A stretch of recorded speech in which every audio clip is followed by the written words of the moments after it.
There was a debate whether I should speak in Tigrinya or English, and the consensus was English so that the youth could benefit from my and our presentation. I was going to experiment for the first time to speak in Tigrinya, but it's not going to happen this time, so next time.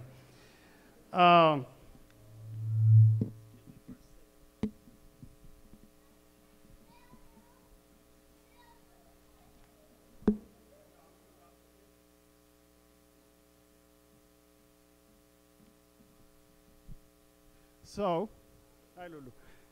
My son is waving from up there, okay. So, before all, I would like to thank the organizers. The organizers who make this community to come together and then accomplish something. And if you're wondering, what is the job of a community organizer? It's the future president of the country, United States of America. Obama was a community organizer. So this is, in places like this, we create leaders. It's not about dancing, it's not about inviting people. It's where people evolve, not only just as we see it scientifically, but as individuals. So I would like to give them a big round of applause to all the community organizers that we have here.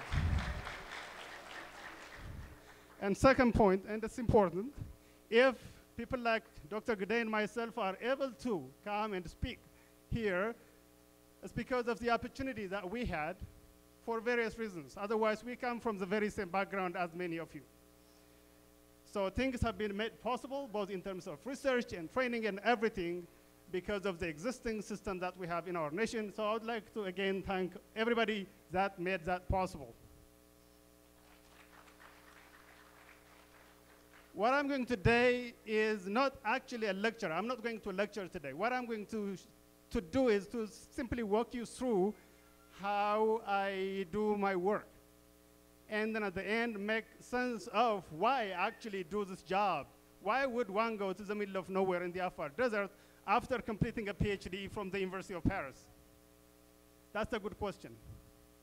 So I work in the Afar region, to which you had some taste already from Dr. Walde Gabriel, as Farangis call him, but we call him G'day.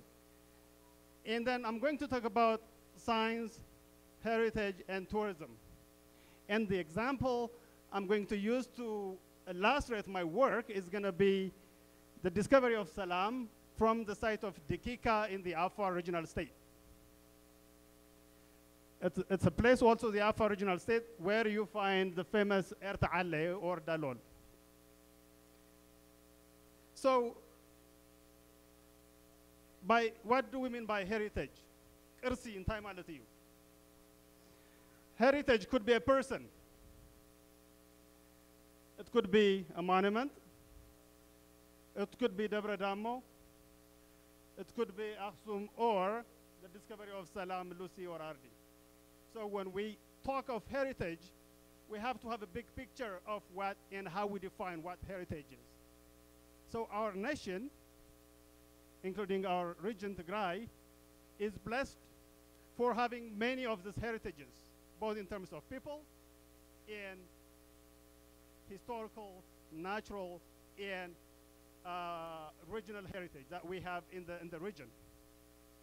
So why do we have to study heritage? Well, it's simple. I think, and it's been my slogan for some time, that if you don't know your past, you can ignore your future and your present. It's very hard to appreciate your future and your present if you don't know what your past is. And many of you know that and appreciate that.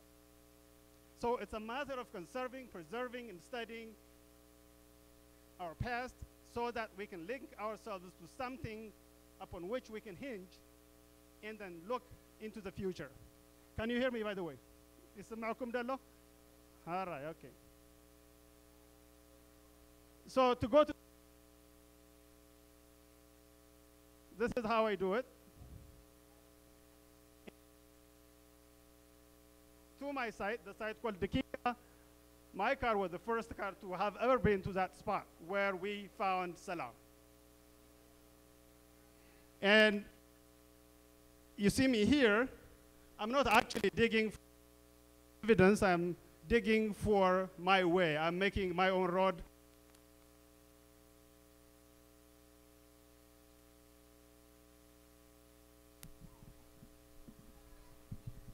I'm making my way with the help of the locals here. So, in short, it's a very gruesome, hard, grueling job. And you do this after being trained in Case Western or University of Paris or what have you, or University of Colorado or Denver. And after making your own road, you get to this point. And this is where we spend months and months, thank you, months and months basically looking for our past. You can see my tent right here. Here are our cars, and that's where we make our food, we cook, we drive, we do everything. And this is my office. So you can ask, why would one go to this place where you see nothing? And how would you really make sense of your heritage by simply going to this barren and empty space? It's like coming to the US without having no family or no speaking English. But you make it, people make it, we make it. It's somehow similar to this. And many of you, as we know, have been very successful. And it was the same for me when I went to the University of Paris. I did not speak a single word of French. So I had to learn French before I can do my degrees of master's and PhD. But even though this seems like empty and there is nothing, if you start to walk closer, you can start to see things. For example, you can see this very conspicuously exposed white sand-like ash. It's a result of a volcanic ash that helps us know how old those sediments, those rocks, that area specifically is. And this one happens to be a 3.8 or 3.4 million years old rock. So if you're working here, it's younger than the 3.4 million years old rock.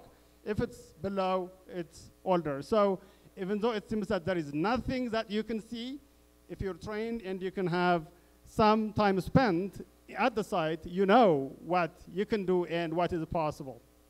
And if you even pay more attention and you look closer, you start to see things. You can see me here excavating this bone. I'm excavating this bone, and this bone is a 3 million years old elephant. Harmaz ማለት you. Elephant that died over 3 million years ago. So it seems to be empty, but when you actually walk through, you start to find things. And the ivory, the ivory of that same elephant is right here, you can see it. So this tells you that this area, which is now empty, dry, barren, and as if there is nothing, was roamed by large animals, elephants, rhinos, antelopes, monkeys, including our human ancestors. And this means that the environment at the site was drastically different from what you see today. So by simply walking and finding this type of evidence, you can tell what type of environment we had over 3 to 1 million years ago. If there are people who really don't think that environment is changing, and coming from Tigray, we know that. And it was really good. I drove from Aksum about a year ago, and it's impressive how green it has become, this area, when 20, maybe 15 years ago, it was simply white sand. So environments can disappear, like this one, but it can come back if we work hard. But this is a clear evidence that the type of environment that you had at the site was drastically different from what you had then. Am I making sense? Good, thank you. But if you are a paleoanthropologist like myself, it sounds a very strange word, but it simply means it means a man, a person, a woman who studies the ancient human ancestors. So if you are like myself, you are more excited when you actually find specimens like Salam.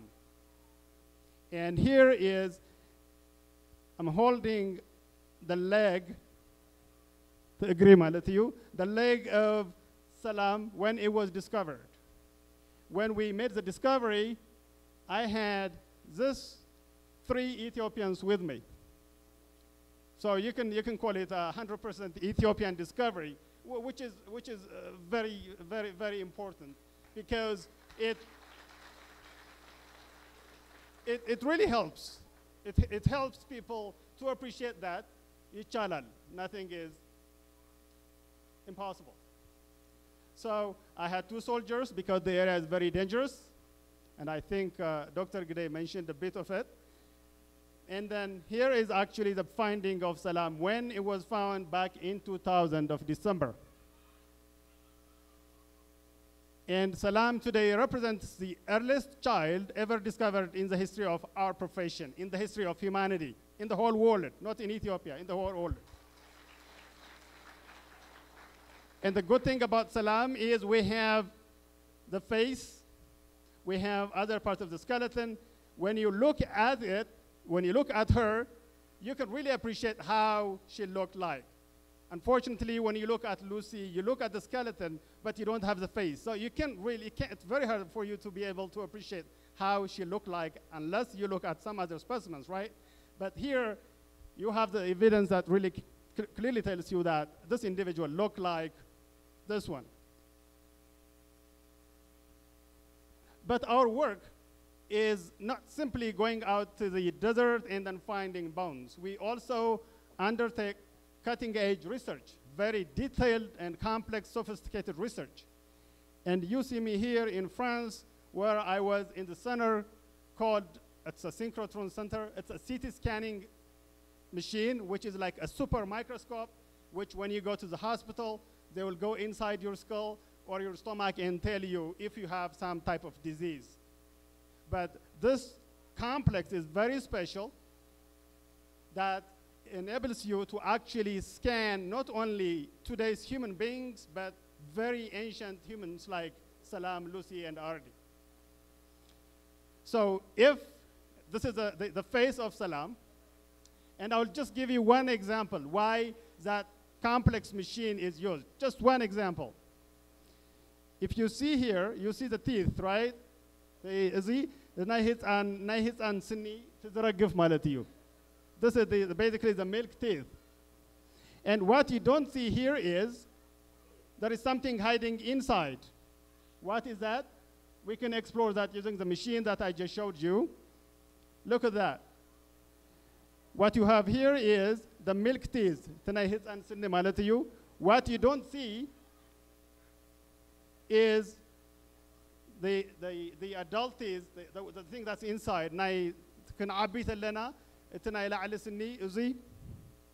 ወሪዱ ነዚህ ክደፎቶ ለዩ ደቀና ስኖም ዝረግፉ ማለት እዩ ሶ ሕዝን ንስኻትኩም ምናልባት 28 ወይ 32 ስነለኩም አፍኩም ሐቀ አዳልት አዋቂ ስለሆናችሁ ማለት ነው.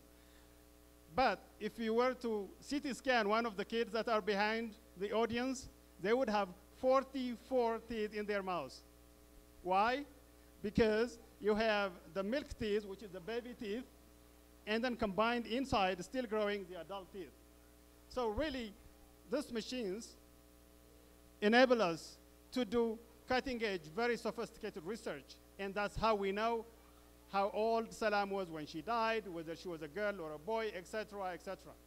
So our work is not simply going to the desert and collect bones.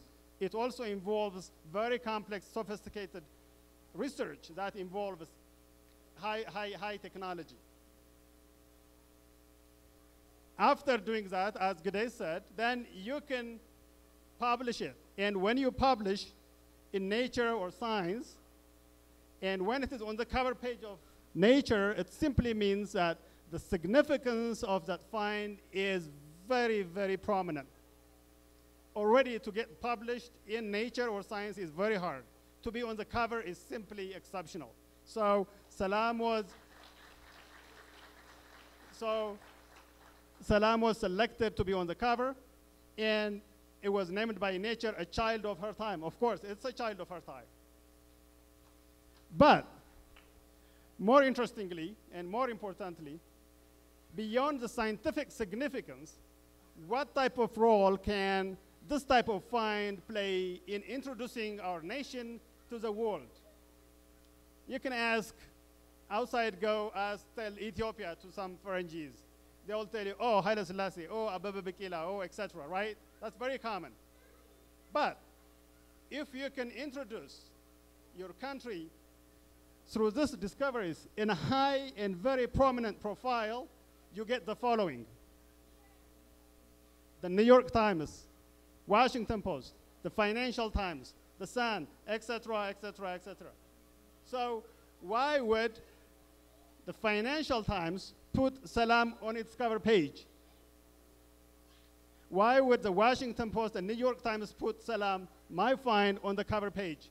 It simply means that these discoveries are very prominent and they unite the whole people of the world, humanity.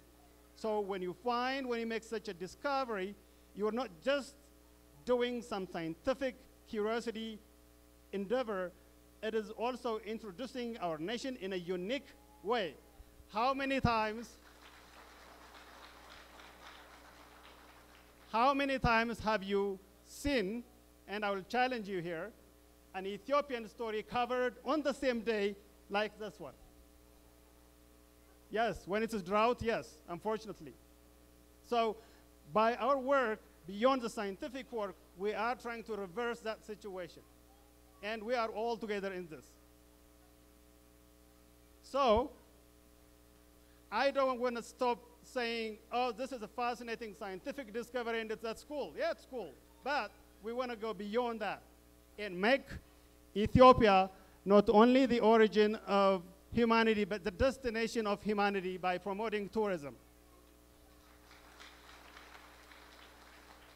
Why would people come to Ethiopia? Because it's where humans began.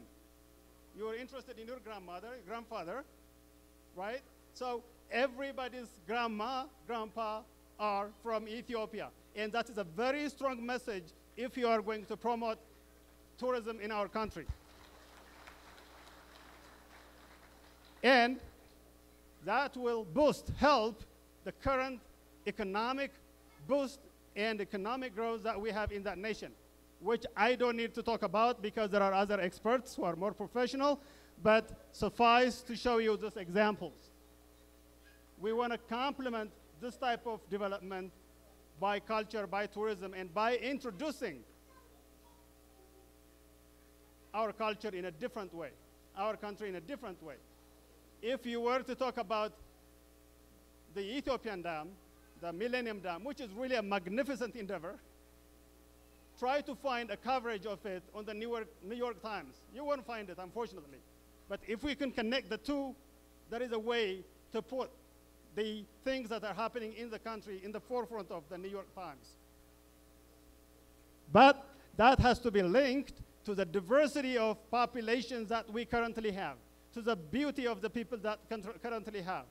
Because when you invite people to Ethiopia, you're not inviting them to look at old bones, just old bones, or the dam. It's also about the people. Having said that, I would like to make a couple of concluding remarks. I took this picture about 15 years ago. And look at the kid. He's carrying a Kalashnikov, a toy. And I found this picture, I think it was taken in Mekelle, this girl who is actually trying to write on the road, just on the wall. This is a huge transition from using guns as toys. Using walls to write is a very strong change first.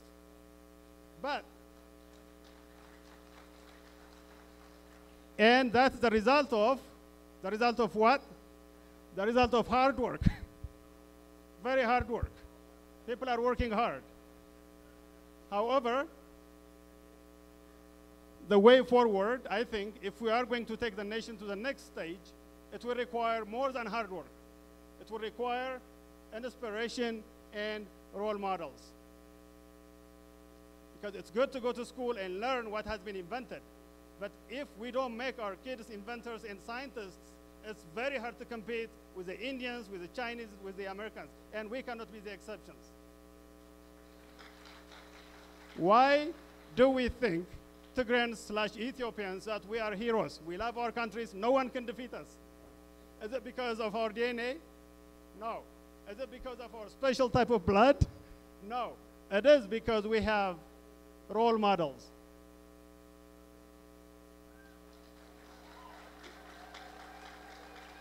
Why do we, Turunesh Dibaba just won a medal today? No one is not even talking about it because we take it for granted. Why are we doing that? Is it because our anatomy is special? No, I know about anatomy, that's my job. Is it because of our blood and DNA? No, it's because of the role models and the hard work combined. If you go to the internet, particularly the youth, you Google the word scientist. This is what you're going to find. You have Isaac Newton, Einstein, Darwin, and then in terms of inventors, you have Mark Zuckerberg, you have Jobs, and you have others. This is the face of a scientist today. Again, if we are going to inspire the next generation, we have to reverse this situation.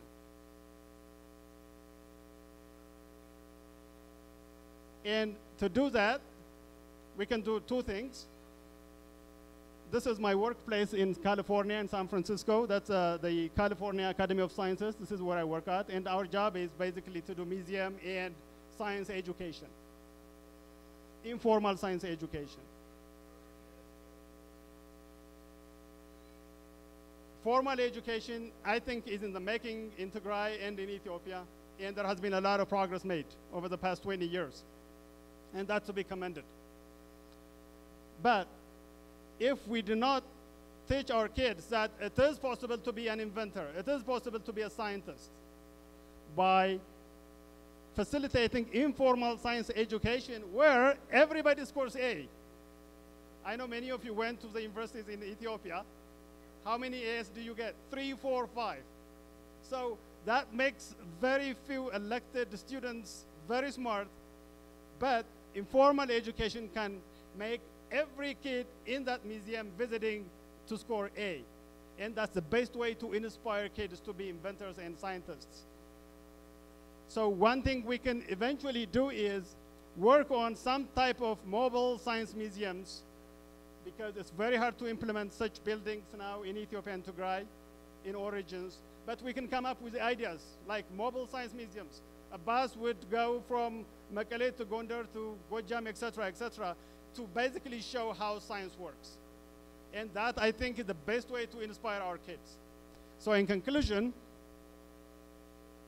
my last point is, if we are to take this nation, the region forward, by building on the big accomplishments, big achievements that have been made over the past years, the way forward is not going to be only opening schools. I know TDA, the private sector, the government are working very, very, very hard.